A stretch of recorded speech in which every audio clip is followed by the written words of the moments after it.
vantagem de estar na menopausa com 32 anos? Eu acho que não tem vantagem. Mas eu já li uma publicação, as 5 vantagens de estar na menopausa. E dentre elas estava lá, você não precisa se preocupar mais em engravidar. Mas eu quero me preocupar em engravidar, né? Eu quero engravidar.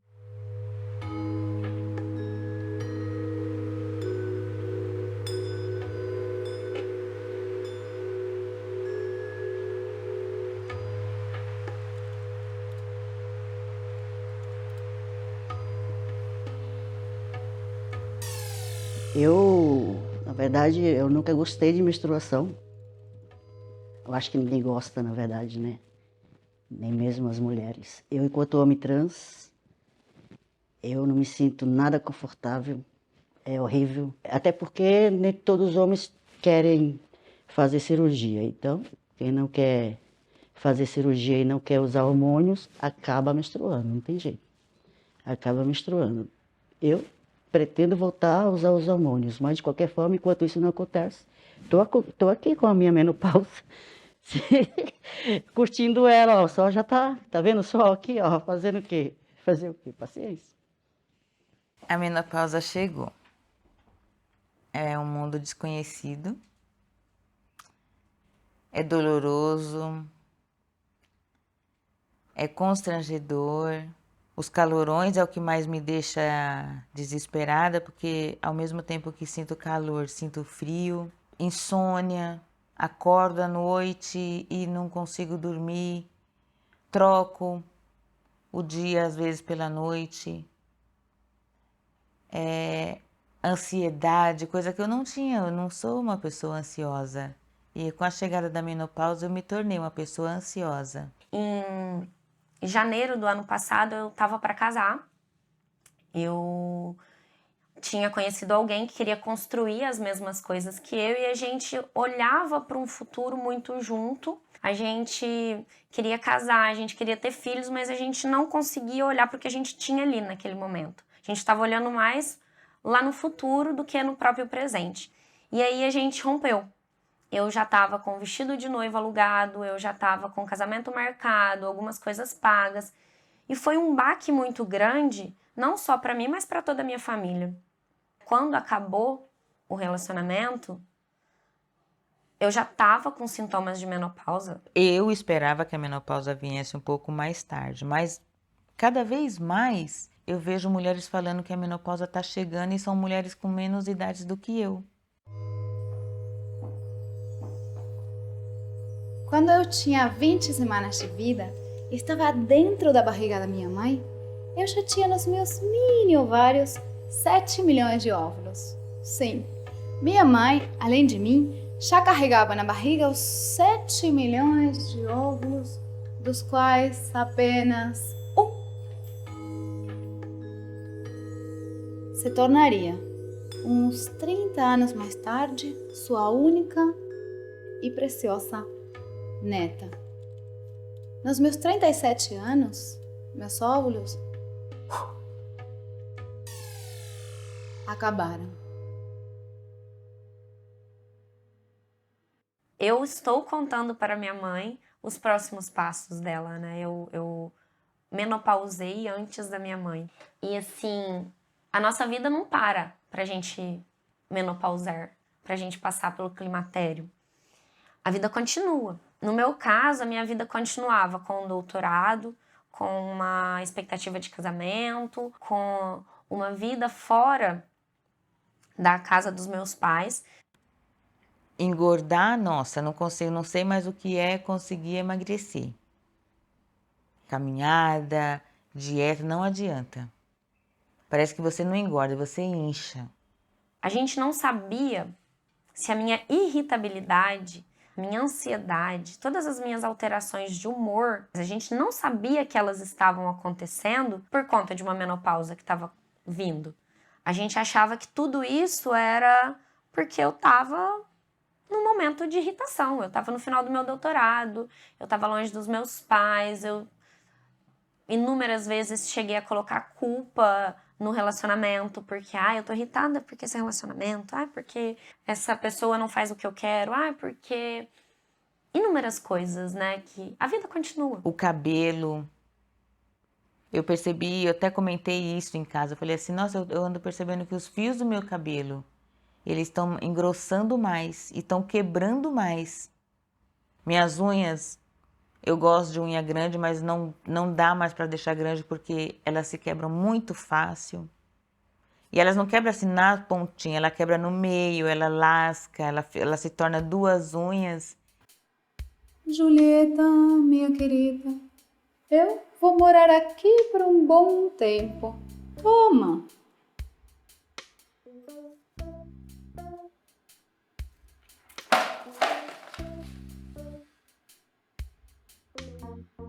E foi assim que eu conheci os sintomas da menopausa. Outra coisa também que me incomoda bastante na menopausa é... Às vezes parece que dá falta de ar. A pele, enxergar mal, inchaço. A lista de sintomas parecia que não tinha fim. Quanto mais eu queria entender tudo aquilo, mais eu me via sufocada e perdida. Ignorar tudo isso parecia a melhor opção.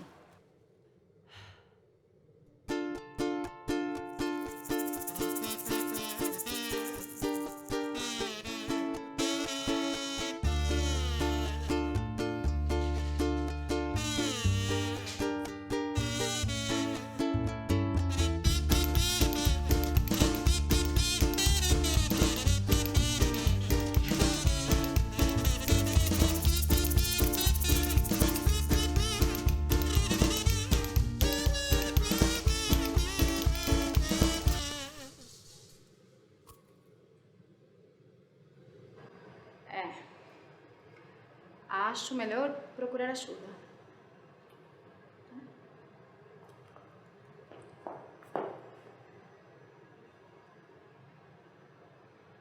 E aí dá medo, né, de você comentar isso com outras pessoas e aí as pessoas te diagnosticar, tipo assim, Rita, acho melhor você ir no médico, que você não tá bem não. Mas não é um médico ginecologista, é um médico psiquiatra, tipo assim, você não tá bem não. Eu fui pro psiquiatra e entramos com medicação. Medicação forte, que hoje, 3 anos depois, eu ainda tô no processo que a gente chama de desmame, né? Eu acho que a gente deu um tiro de canhão numa formiga, talvez. Olha, quando se trata de homens trans, é o seguinte, a transfobia já é forte, né? E o preconceito em relação a isso, em relação a homens trans que menstruam, homens trans que têm peito, é um preconceito muito grande. As pessoas precisam entender que ser homem trans não é a questão do genital, a questão da menstruação, a questão do peito, mas sim a sua identidade de gênero. Como você se sente, como você é. Entendeu? Então, nada disso tem nada a ver com sua identidade de gênero. E as pessoas precisam entender isso, que o meu corpo não responde pelo o que eu decidi ser, o que eu sou, na verdade, não o que eu decidi ser, o que eu sou, né? O que vem na minha mente, o que eu nasci assim, né? E só me transformei a questão do figurino, hormonização, mas no meu psicológico, na minha mente, eu sempre fui um homem. E aí passa na nossa cabeça muitas coisas. Será que foi porque eu tomei anticoncepcional durante muito tempo? Será que foi porque eu coloquei um DIU lá atrás e tirei? E meu organismo não gostou daquele DIU? Será que foi porque eu tomei pílula dia seguinte em alguns momentos da minha vida? Então chega tudo isso para você e a gente pega a culpa. Será que eu tenho culpa hoje do que está acontecendo? Eu sou branco, fiquei nervoso.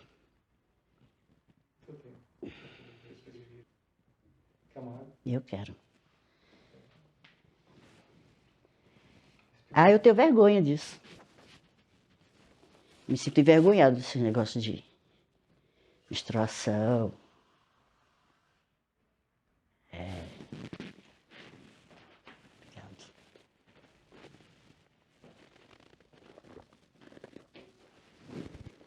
História de menopausa. Horrível. Não foi pra mim, eu não sei, eu tenho isso, mas eu às vezes me pergunto por que eu tenho isso. Não era para ter nascido assim. Todo o processo, né, da vida à morte, da saúde à doença, né, da juventude à velhice, é um processo de mutação de energia, né? Então, nesse sentido, você vê a mulher, ela passa por uma mutação a cada 7 anos. A mulher é regida pelo 7, né? O homem é regido pelo 8. E, então, aos 7 anos tem a primeira troca de dentes, depois aos 14 justamente começa o processo de descida da menstruação. Então, é como um copo d'água que enche e começa a transbordar. Aí começa todo esse processo de descida da menstruação. Né? Nos homens seria ejaculação também, né? No homem seria aos 16 anos, mas na mulher aos 14 começa esse processo, né? E a partir daí, então, até os 49, né? Então é o período em que ela segue tendo essa visita mensal, né? Uma visita mensal, e com isso vai tendo uma perda gradativa da energia. É a velhice, né? Pá, deixou de trepar, né? Não está mais apta a trepar. Isso eu me assustava, né? Eu digo, será que... Eu sempre fui uma pessoa que eu gosto muito de sexo. Na minha época tinha um tabu muito grande em torno da menstruação. Muito grande. Os meninos não podiam saber, não é? Os pais faziam que não sabiam. Então existia todo um mistério em torno da menstruação. Eu demorei muito a contar para os meus pais, porque eu sei que para eles isso teria, talvez isso teria um impacto maior do que teve para mim. Eu sou do interior. Os meus pais querem que os filhos casem, tenham filhos, levem os netos para casa. Caramba, eu não gosto mais tanto de sexo como eu gostava antes. Mas por quê? Eu tenho um porquê de eu não gostar. Eu menstruei no final da década de 1950, meados do século passado. Isso eu tive a sorte de chegar em Penedo Modes, nas farmácias, exatamente quando eu estava começando a menstruar. A minha lubrificação, ela já não acontece mais como acontecia antes. Então deixou de ser prazeroso, se tornou uma coisa assim chata, rústica, dolorosa, porque você não se lubrifica e aí não se torna mais prazeroso. E aí aquela preocupação, poxa, mas não é eu sozinha, eu tenho o meu marido também. Essa queda na libido, ela vai acontecendo ao longo da nossa fisiologia naturalmente. Mas, e a libido ela está relacionada a diversos fatores, não só o hormônio. Você pode ter concentração adequada de hormônio, mas, não ter admiração pelo parceiro ou parceira, você não ter essa libido, não ter esse desejo. Isso para algumas pessoas é um problema e poderão buscar terapia de reposição hormonal. Para outras pessoas não é um problema. Tá tudo bem, e isso às vezes acontece em conjunto. E o tempo passou, eu fui deixar de menstruar com 53, 54 anos nessa faixa. E a menstruação foi embora, que eu nem percebi. Não senti calor, não senti nada. Só uma preocupação. Estou entrando na velhice. Isso a gente se preocupa, não é? Peraí, o que vai acontecer? O que vai acontecer? Eu vou deixar de ter desejo? A minha menopausa foi aos 55 anos, né? Mas foi muito tranquila também, foi um processo muito natural, né? Onde todos esses sintomas, né, que as mulheres em geral relatam, né, se a gente teve, foi assim uma coisa muito, assim, muito sutil, né, muito tranquila, né? Mas qual o quê? Continua tendo desejo, continua sentindo libido. O que você tem que preparar é a cabeça para esse período. Então, quando a gente fala que a mulher aos 50 entra na menopausa, há um século atrás, ela estava na velhice, era uma anciã. A gente precisa, talvez, regular melhor isso. A nossa expectativa de vida é muito maior hoje. A nossa alimentação é muito diferente e muito mais cheia de agregados que podem ser tóxicos. A gente é muito mais sedentário. A gente tem um ritmo muito mais estendido. A gente exerce trabalho sobre o corpo de uma maneira muito diferente do que a história nos conta. A gente se mexe menos, pensa mais, recebe muito mais informação. O cérebro hoje trabalha muito mais do que jamais trabalhou antes. Então, nós somos um Homo sapiens diferente. E talvez a gente tenha que começar a entender como esse corpo conversa com esse novo momento de ser humano. É fundamental para a compreensão da menopausa entender como é que é o processo de amadurecimento em todas as fases da nossa vida. Isso faz parte do autoconhecimento, né? De entender como funciona o nosso corpo. Uma pessoa que está passando pelo climatério, ela tem uma sintomatologia e um processo diferente de outra pessoa, levando a uma diferença de clínica entre uma pessoa e outra, né? Cada pessoa tem a sua biografia, a sua individualidade e isso tudo se expressa, inclusive, na nossa fisiologia. Não senti o menor sintoma. Foi embora. Quando chegou foi pior, porque quando eu menstruei, realmente eu sentia muitas dores menstruais. E quando foi embora, foi leve. Não senti calores. Eu vejo Cíntia sentindo esses calores todos. Não senti nada.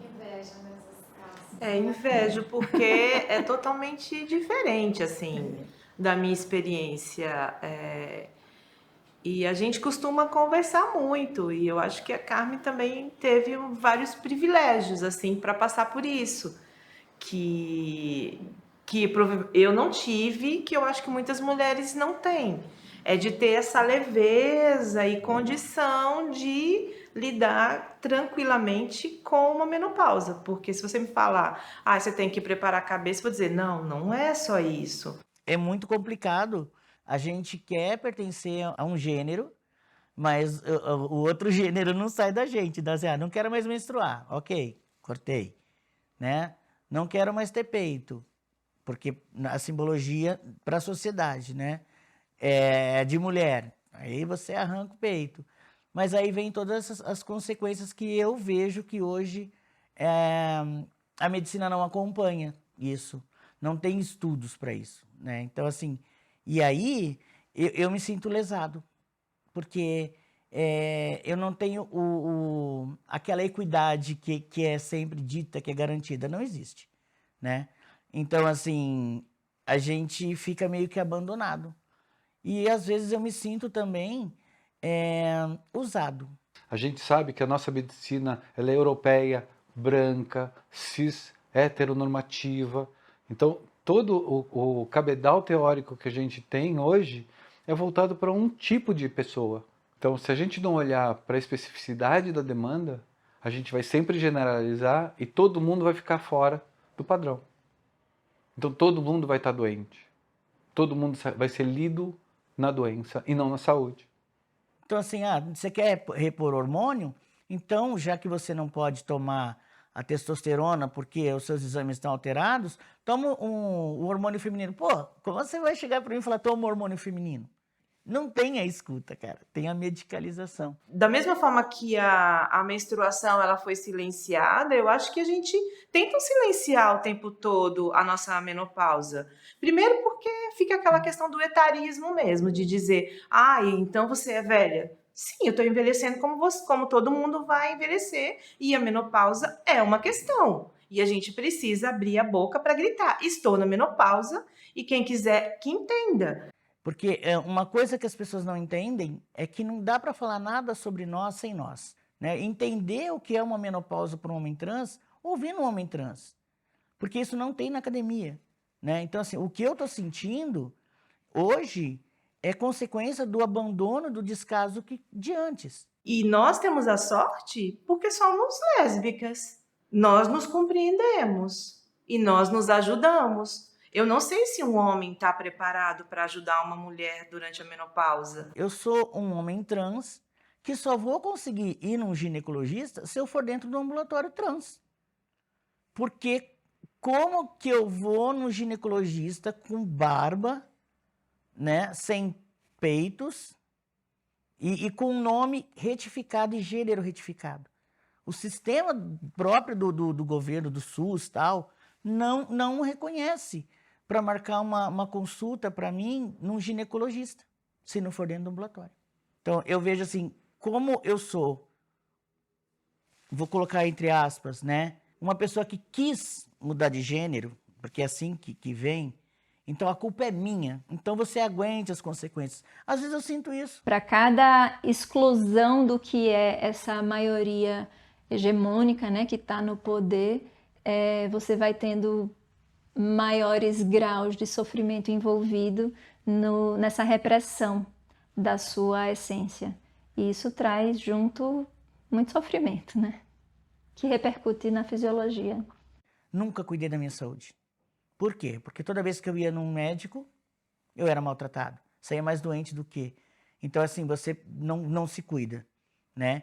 E agora a gente está pagando um preço que nem nós que devemos, mas estamos. O autoconhecimento é a melhor ferramenta para a gente dizer agora medicação, agora terapêutica, agora uma intervenção, para que a gente possa lidar com a questão tridimensionalmente, para que a gente possa abordar a pessoa dentro da vida dela. Nós estamos juntas há 20 e poucos anos, então eu peguei a menopausa dela.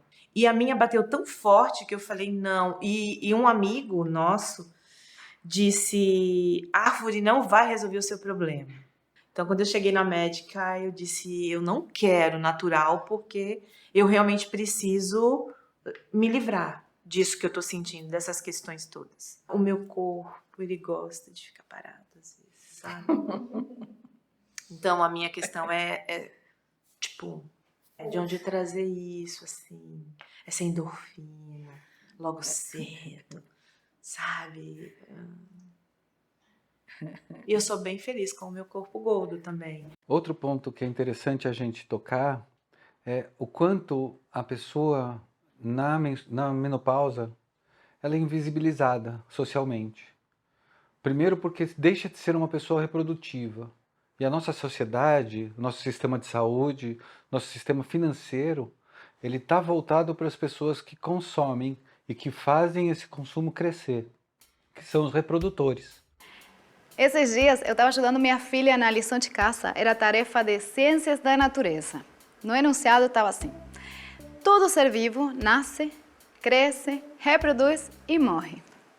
Veja bem. Essa questão da maternidade, né? De você colocar a maternidade num pedestal e que todo o resto, tudo que acontece com o corpo da mulher, ele passa obrigatoriamente por essa viela, né?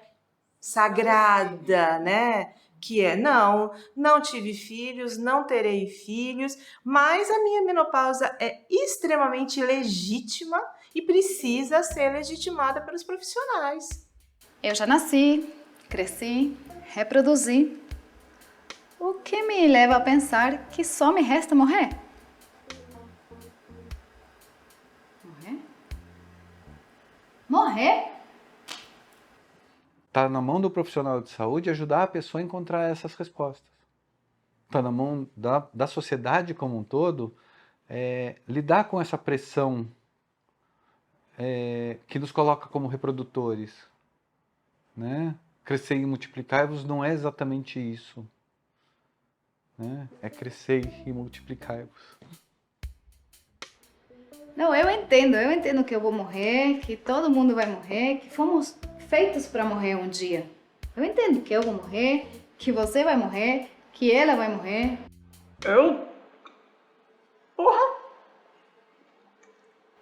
Eu acho que tá na hora da gente começar a tirar a menopausa do fim de alguma coisa, sabe? E pensar ela como um recomeço. A menopausa não é uma doença, né?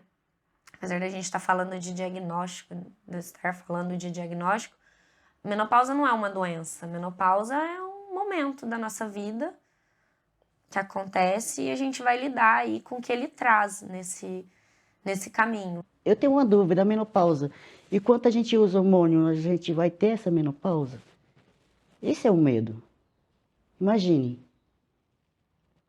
o que não pode acontecer comigo se eu usar hormônios e ao mesmo tempo estando com menopausa. A gente vive numa sociedade que o macho alfa, cis, hétero, né, ele ainda tem essa ilusão e é uma necessidade de dominação, fazer com que essas pessoas se sintam, não quero dizer impotente, mas também impotente. Quero dizer não naturais, anormais. O ciclo da vida é outro. A gente nasce, a gente luta para existir em paz e um dia a gente morre. Porque eu acho que muito desse pavor que a gente tem da menopausa não vem de mulher sapatão, vem de macho. Eu acho que é uma coisa do masculino, sabe? Do machismo que tá ali espetando as mulheres o tempo todo.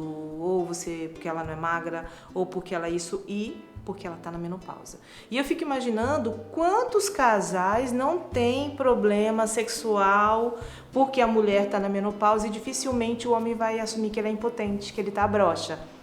Minha neta que fala pra todo mundo, meu vovô é Franz. Ela não consegue falar trans. Meu vovô é Franz. Que nem ela falou assim, vovô, tirou as tetas, agora pode andar sem camisa. Eu falei, não posso, né, filha? Não, o homem anda sem camisa. Eu falei, não, homem que não tem respeito com as mulheres, amor. Porque não é legal andar sem camisa. Aí ela fala assim, é mesmo, né, vovô? Eu queria tirar a camisa, não posso. Por que o menino pode? Eu falei, então, você também pode, se você quiser.